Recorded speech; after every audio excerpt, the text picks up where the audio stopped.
Tonight we are in Mactan Shrine, also known as Liberty Shrine, and this is located in Lapulapu City in Cebu.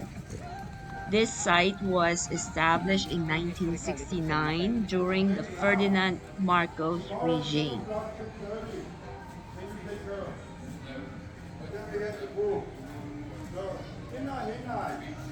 The shrine is believed to be the approximate location where the Battle of Mactan occurred. Here, Lapu-Lapu, a datu or king of Mactan, and his forces defeated the Spaniards led by Ferdinand Magellan.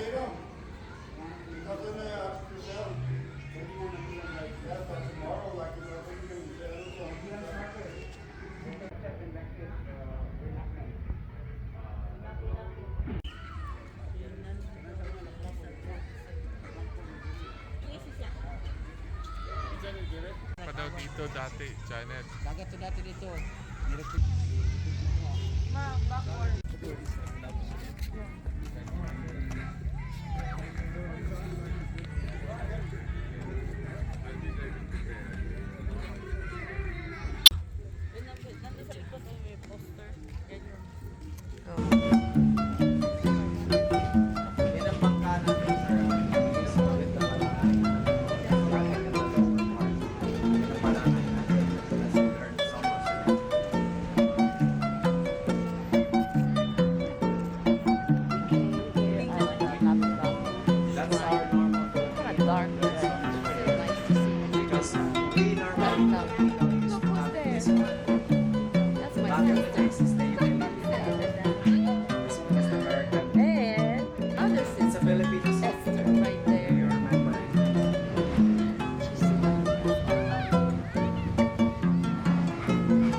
Alright, that's a wrap, guys. So if you like this video, please like, subscribe, East West Picayune, Facebook, Instagram, of course our YouTube channel.